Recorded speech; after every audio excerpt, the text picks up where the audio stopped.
Dispatchers help callers on the worst days of their lives. For over 25 years, we've been there. A silent partner in millions of calls thanks to our redundant and diverse networks that ensure call delivery. Today, cities are bigger, traffic more congested, and the challenge is more complex. But you're never alone, because InDigital is quietly improving, implementing, and driving the next generation of 911, so you're supported in every situation. Make the switch at indigital.net. Have you ever met a 911 professional and asked, what's the worst call you've ever taken? Well, here's your answer. I heard your last breath the night you flipped your four-wheeler. I tried to call you the day you committed suicide by driving your car into a tree. Blue face, cold to the touch. I helped you with CPR after you found your infant face down, not breathing. It messed me up. I did everything I could, but it wasn't enough. You were with me from the beginning, Grandma.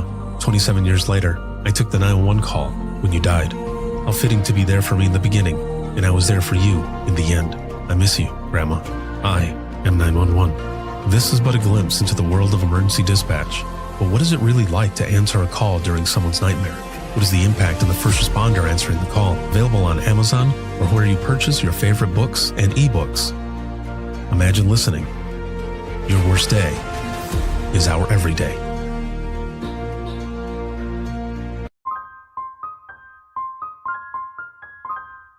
This is Jordan, and you're listening to the Code 7 Podcast Network.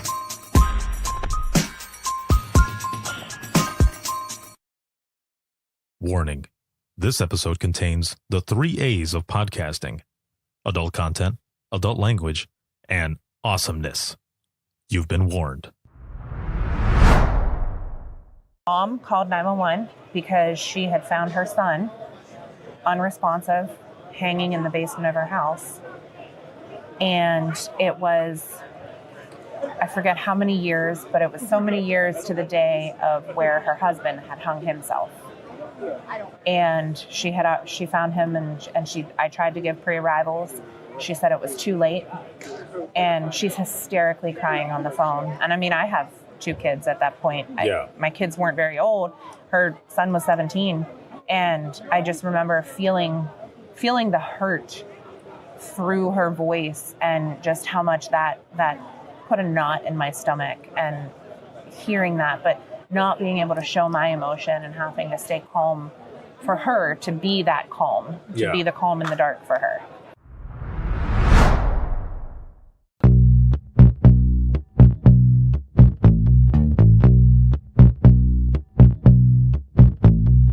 Welcome to Within the Trenches, true stories from the 911 dispatchers who live them.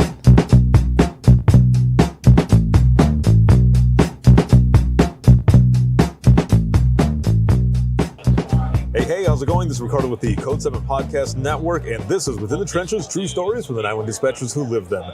This episode is sponsored by InDigital, a leader Next Gen Core Services. Big shout out to subscribers as always, and shout out to Rapid SOS as well for hosting the podcast. We are currently here live in the vendor hall at APCO 2025 in Baltimore, Maryland, and it has been a busy ass day. Oh my Lord, there's been so much stuff going on. There's been so much traffic, people coming around for the scavenger hunt to take a picture with the championship belt, which has been awesome. A lot of poses. It has been excellent. But I am here with my next guest, and my guest today is Brianna, and she is out of Pennsylvania. How's it going? It's going great. All right, excellent. So what are some of the things that you've seen so far? I'm sure there might be a mention of puppies. I actually have not seen the puppy. Oh, for real? I always seek out Chase the therapy dog. He's my best friend. That's right. So he knocks me over as soon as we get together. And there you go. We spend about 10 minutes laying on the floor together. Other than that, I haven't really been in here too much. I've been out taking classes. What are some of the classes that you've had so far? The best one that I had was called Hostage or Hoax. It was a recording of a call that we did a case review on, and it was a 69-year-old woman who her husband had actually went to a local convenience store in Conifer, Colorado, called 911 and said that his son had held them hostage for 2 days. The sheriff's deputy asked the dispatcher to call the house where this woman was, and she ended up being on the phone with her for 3 hours and 15 minutes. And through that, in asking yes/no questions, she was able to figure out that her middle-aged son was there, holding her hostage on the top floor with multiple guns, scopes, night vision goggles, and he essentially wanted the police to come there so that he could ambush them, because 3 days prior, there was a similar situation where a male was barricaded in his house and he killed one officer and injured 4 others. So the sheriff got on the news promoting the red flag law to take guns away from mental health subjects. And this individual went into a psychological break. He was schizophrenic, and he heard the sheriff saying to him, "I'm coming to take your guns." So after 2 days, he let his dad go and said, "Go get the police and bring them here so I can kill them." What? Yes. So, but listening to the calls, you would never think that it was a hostage situation. It truly sounded like a hoax, but you had to treat it like it was real, and it ended up being real. Right. Holy moly.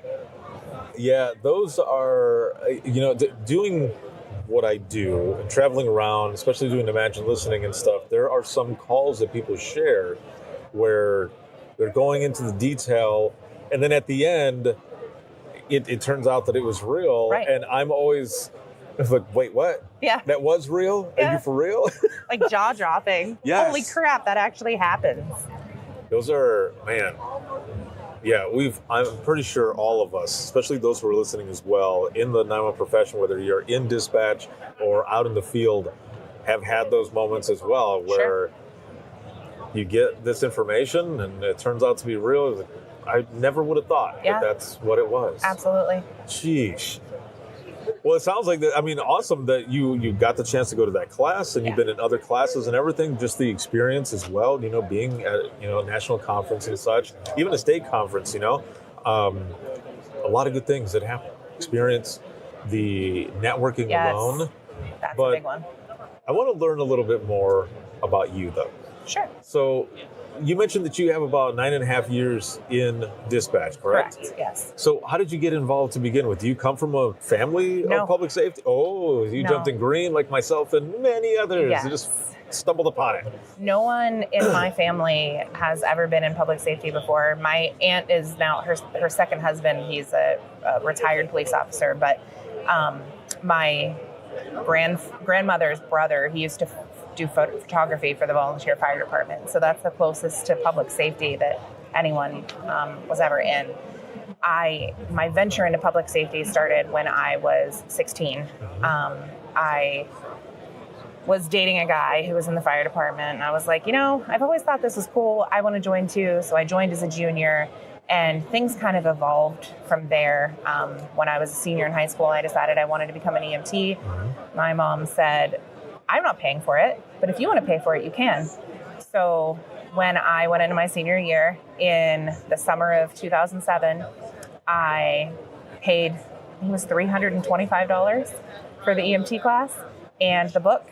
And I went 2 nights a week to the EMT class. Plus I was also still in high school, and I also had 2 part-time jobs during that, and passed my EMT test with flying colors. I wanted to become a paramedic when I graduated high school. My mom said, "No, that's not a career. You have to go to college." So I went to college and I got a degree in IT. While I was in college, I worked on the ambulance still. Kept working on the ambulance for a while. Ended up that didn't really make enough money. So I used my IT degree for about 6 years. And then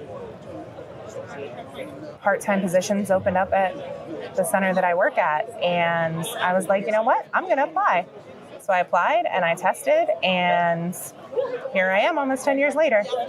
What? So definitely a roundabout way Yes. of getting there. Now, when you get in there, though, did you get a chance to do like a sit-along or anything like that? No. Dude, so you didn't even see the inside or anything? No. Okay. We took a 100-question multiple choice test that was based off of the geography and other questions of the county that you really only knew if you grew up in that area. Yeah. Now it's different, and they use Critical, but originally It was, what bridge is this? How many bridges are in our county? Right. So have you ever heard of Bob's Road? Yes, yes, exactly. And a hearing test and a typing test. Wow. That was how they chose the candidates. So you end up taking all of that. You're chosen. What is the feeling? Excitement, overwhelmed, scared? I was overwhelmed for sure. Luckily, I knew a lot of the people going in there, so it wasn't as scary per se, but just knowing that I was going to be handling a phone call that could be a life or death matter rather than physically being there and being able to do something. That was probably the scariest part for me. That's, and I like to ask a lot those who are out in the field and then end up coming into dispatch, because like you said, it's got to be an odd feeling, a scary feeling, even knowing that you can't be hands-on. It is just your voice now, wanting to jump through the phone to help, and you can't do it. That's probably the hardest, and even still to this day, the hardest. Not knowing the outcome most of the time. Sometimes you get lucky and you find out the outcome. Right. But also knowing that there's more that can be done. But when you're in an EMD center and you can only stick by those protocols, or else you could legally have an issue with that, that's hard too. Yeah. Liability is a huge thing. Yes. So you end up getting in. You go in that first day. 1, how are you feeling? 2, what do you see? Like when you walk in, is it like several people working at once? Is it just one other person working or 2 people working? Is there a bunch of monitors, keyboards, mice? What is it that you're seeing and how are you feeling? So day 1, when I started, you went into a separate room, and that's when they started excuse me, that's when they started with getting your public safety telecommunicator, and it was all classroom until you got your PST. And then once you got your PST, you could start doing 4-hour observation time and starting to take non-emergency calls. So I really didn't they might have given us a tour, but it's been so long, I'm not sure. But I didn't really sit in front of a console until well into classroom training. So, okay, hold on. So then how much time is that then? Is that just a few weeks? Is that a month or 2? It was 40 hours for the PST, and then we went straight into EMD after that, which is another 40 hours. So it was like 2 weeks before we actually started sitting in front of a desk. So then you sit in front of that desk after 2 weeks worth of training, and how are you feeling? Overwhelmed for sure. Yeah. I always thought of myself as a pretty good multitasker, but then when you sit in front of that desk and you have 7 screens in front of you, plus a phone and a radio, and knowing that eventually it's just going to be me sitting here. Right. That was definitely a are you sure you want to do this? Right. Am I doing the right thing here? Yeah. How many people work at the same time? It depends on the time of the day. Our minimum is 4, and sometimes we go up to having between 9 and 11 in the room.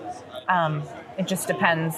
The busiest time of the day is in the afternoon, so like between 3 and 6, and that's when we really have our most people. But during late night and early morning, there's 4 people, and then it just kind of increases by the hour until it starts decreasing again.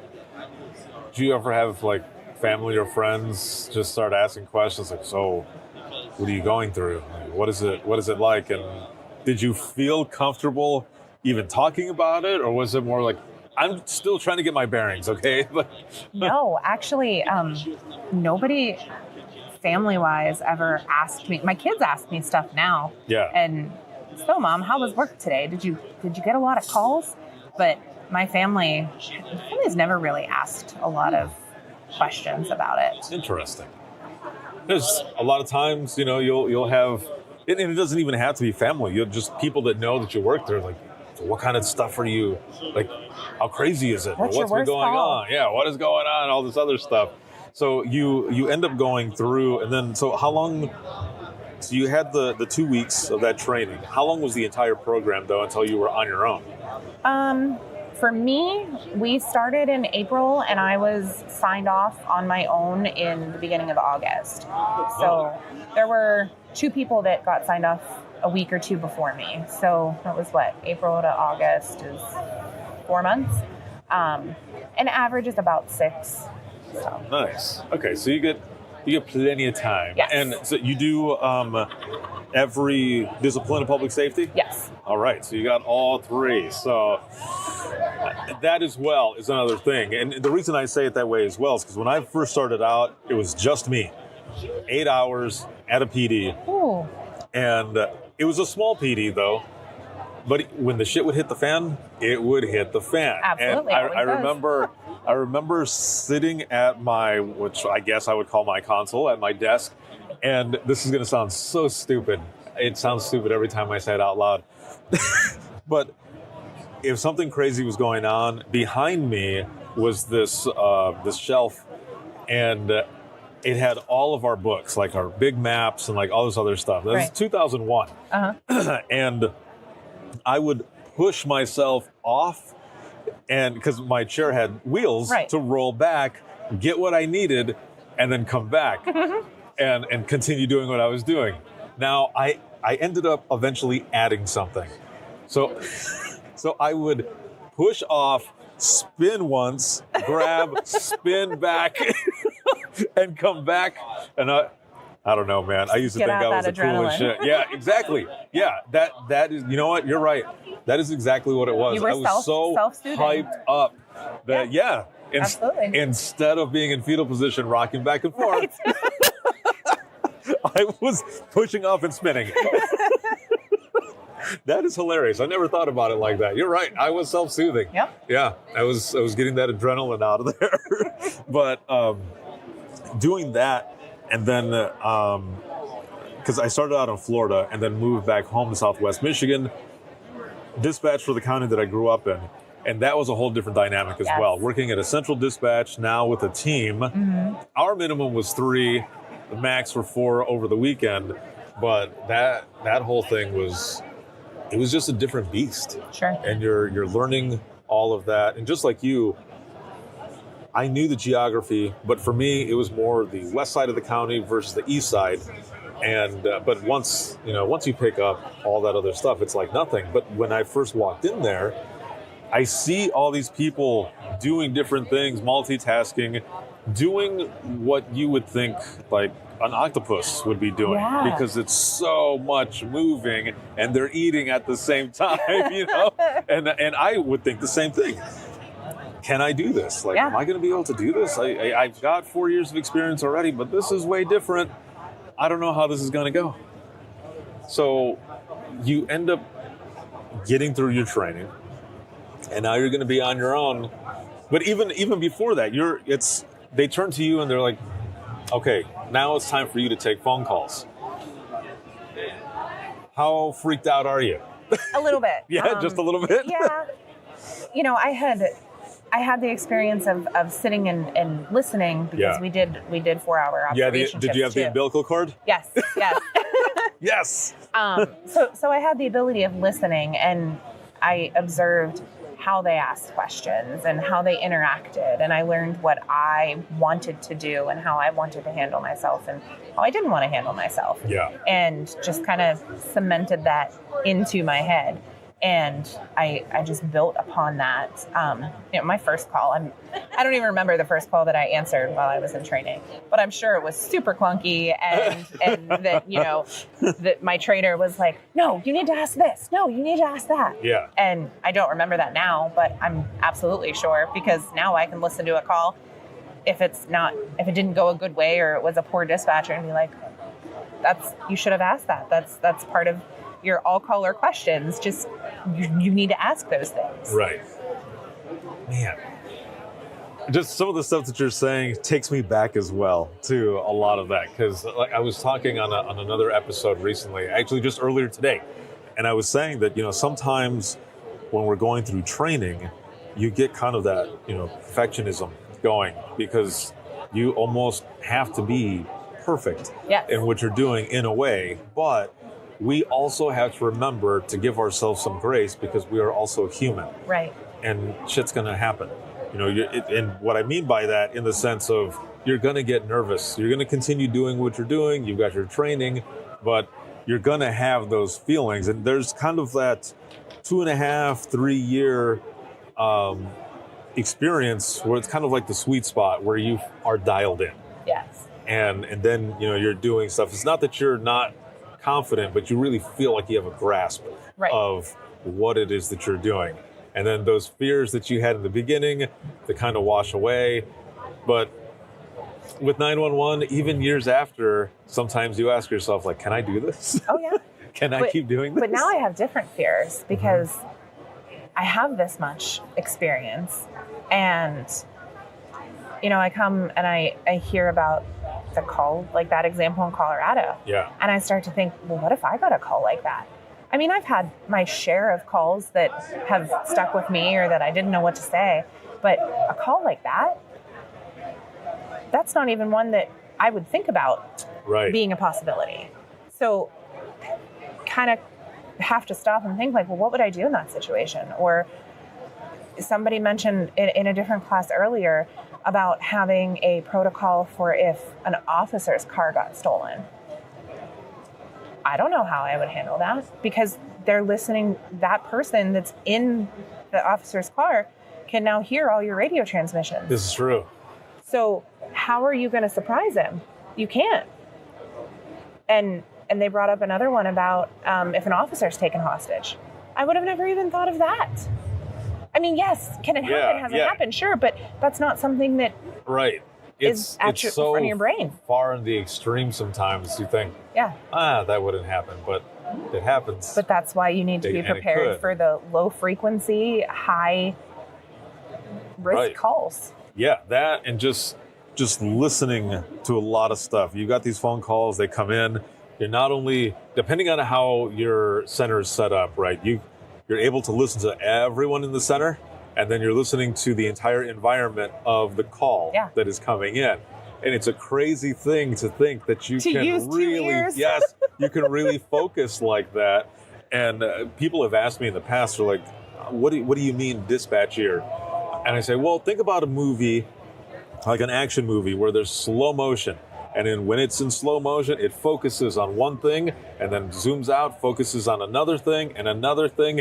That's what dispatch ear is when you're listening to everything that's going on, not just the caller who's probably breathing and panicking, but all the other sounds. You're focusing in, and then the same on the other side, focusing in, and that shit doesn't turn off once you leave dispatch, though. No. When you're at home, it kicks in, too. Even sitting here, I'm hearing all of the background conversations and while I'm focusing on us talking. Exactly. You and I are having this conversation, and we can hear everyone laughing, talking around us. Someone's like, where are we going for dinner? And that just sounded like the Power Rangers. Yes. Right. That is how our ears work. But yeah, it doesn't turn off. But those are just part of our superpowers as well. Right. So when you got done with training, do you remember any of those earlier calls that you ended up taking? I remember one. Yeah. And I don't know how I lucked out. Mm-hmm. And I'm gonna knock on wood saying this now. There hasn't been a lot of calls that I've taken that have been so catastrophic. There's been a few that stick with me. You better not send me a message in the next week or so. Like, dude, I put it out there. Yeah, I'm hoping I don't jinx myself. But I was very near the end of my training, and I wasn't on an umbilical cord anymore. Yeah. But they were still monitoring my calls. And I took a call for, you might recognize this when I start saying it because I said it in an Imagine Listening session. Mom called 911 because she had found her son unresponsive, hanging in the basement of her house. And it was I forget how many years, but it was so many years to the day of where her husband had hung himself. And she found him, and I tried to give pre-arrivals. She said it was too late, and she's hysterically crying on the phone. And I mean, I have 2 kids at that point. My kids weren't very old. Her son was 17, and I just remember feeling the hurt through her voice, and just how much that put a knot in my stomach, and hearing that, but not being able to show my emotion and having to stay calm for her to be that calm, to be the calm in the dark for her. I think those are some of the hardest things as well, especially, like you said, if you have kids, and you're taking a call with kids, or, just loved ones. I think also it's just that innocence, right? And it hits really hard, whether you have kids or not. But when you do have kids and you're relating in that sense, it just hits that much harder. Yeah. But I also think, in a way, it help, that type of experience helps us speak to those callers in a different way. Not that our partners wouldn't be able to do it; they would do great, right? But because we have that experience of having kids as well, we're able to connect with them a little bit deeper and talk to like what they need to hear in order to help them get through whatever moment that it is that they're getting through. Right. It's interesting sometimes how we have this connection with a lot of people. I mean, if you think about it, these folks are calling in, speaking to a total stranger. Yes. And what do we teach our kids, or who've been taught to us in the beginning, is stranger danger. Yeah, don't talk to strangers. But in these moments, you are putting trust in a voice to get help to you, or to give you instructions or whatever in those quick moments. Yeah. And sometimes you relate to them even deeper because of things that are going on. And then what people don't understand sometimes is when the call is over, it's not over for us, right? Because it sticks, it stays. I mean, like you said, it's one that you remember, and it's there.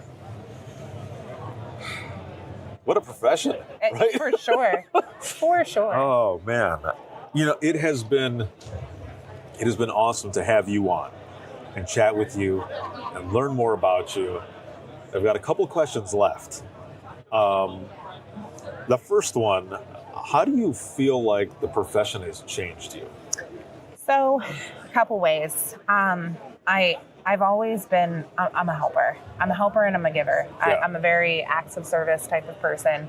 And I feel rewarded to be able to offer my help in any capacity, but especially in this profession.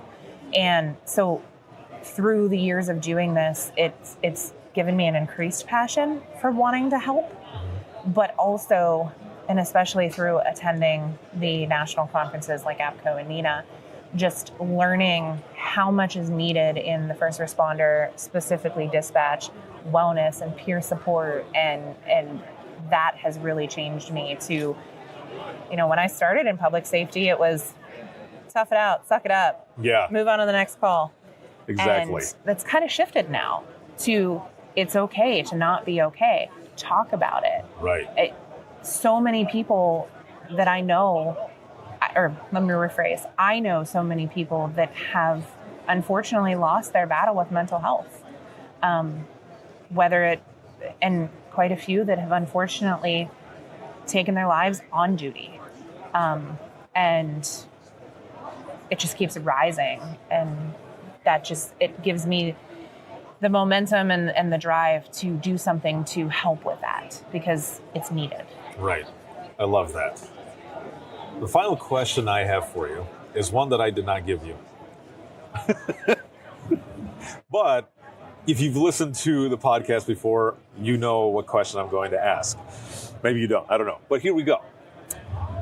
In your 9.5 years of being in public safety, being in 911, everything that you've experienced, everything that you've gone through, and what I'm going to ask you is not to change anything, because I feel as though there are things that we go through that lead us to big lessons, hard lessons, experiences, whatever, that bring us to the person that we are today. So with that said, if you could go back in time 9.5 years ago to when you started your dispatch career to talk to yourself, what would you tell yourself? I would probably tell myself to do everything I could to further myself and learn more rather than it happening 7 years into my career. And, really soul search and see what I want my niche to be in dispatch. Awesome. But there is something that we didn't talk about that I want to talk about. Bust it out. You had given me this question, essentially my why. Yes. And I didn't realize my why initially when I got into public safety. It took a while. And so when I was 11, let me back up. My parents divorced when I was young. My mom is remarried, and her husband adopted me, and he has been essentially the only father I've ever known since I was very young, and I love him for that. Yeah.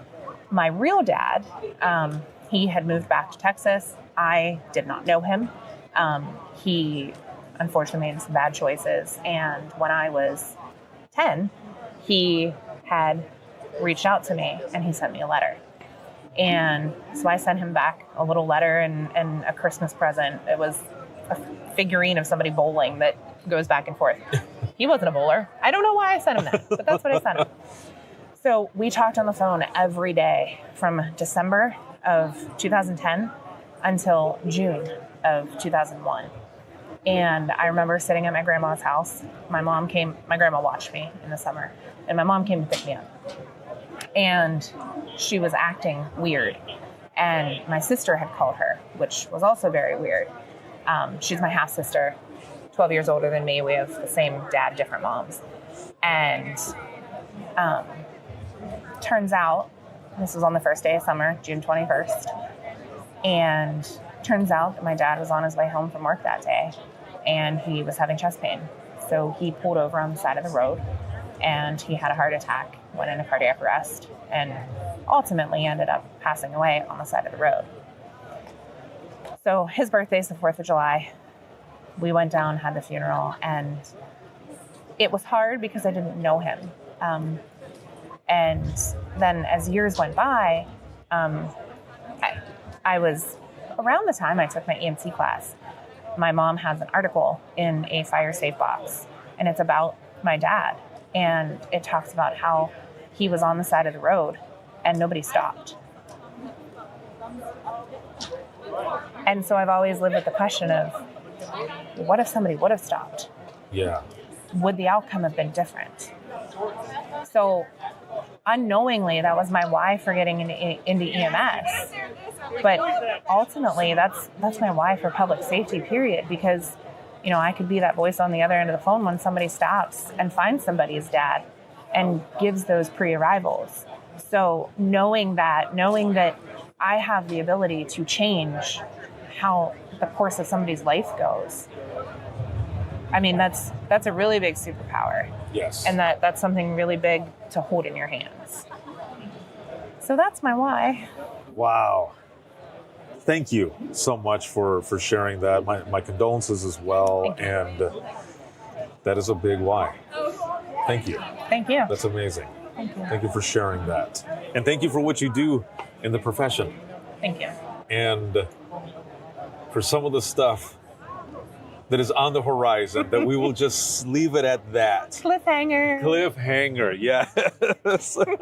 Thank you so much for being on. This was a lot of fun. And if you hang tight for just one moment, for those who are listening, because now we go into the long outro, as you look around and you see everyone packing up because this place is closing up here. For those who are listening right now, if you have any comments, questions, anything for the podcast, you can simply go to links.co/IM901. Once again, that is links with 2 i's.co/IM901. You'll find everything there. You'll find my email, social media, where to hear the latest episodes of both the OG podcast Within the Trenches and also the new podcast, Imagine Listening. You will also find a link to the free community, The Trenches. There are over 200 hours of free continuing education there, all of the Dare to Be Greats, all of the Dispatcher Roundtable rounds, all of that is there, so make sure to check it out. Shout out to both In Digital as well as Rapid SOS, and then you can hear this 24/7 on Apple Podcasts, iHeartRadio, Spotify, your favorite podcasting app, and withinthetrenches.net. Have a good one, everyone, and we will see you all in the next one.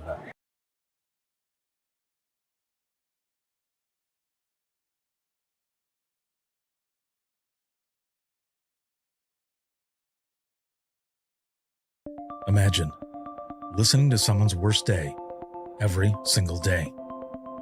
Imagine listening as someone experiences life through their worst nightmare to the miracle of birth or a life saved. I'm Ricardo Martinez, a former 911 dispatcher, and for years, I've been recording the voices of a hidden world, ours. I've provided a space for 911 dispatchers to share their powerful stories. It started as a peer support session and continues. Dispatchers sitting together, sharing out loud, or writing down what they couldn't say. Some stories will grip you. Stories of heartbreak, resilience, and calls that haunt us long after the line goes quiet. But imagine listening is more than heavy emotion. It's about healing.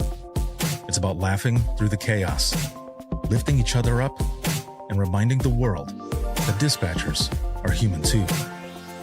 The lighthearted will balance the heavy.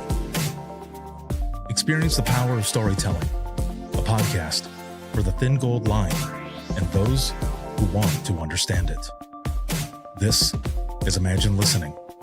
Your worst day is our everyday. Subscribe now wherever you listen to your favorite podcasts.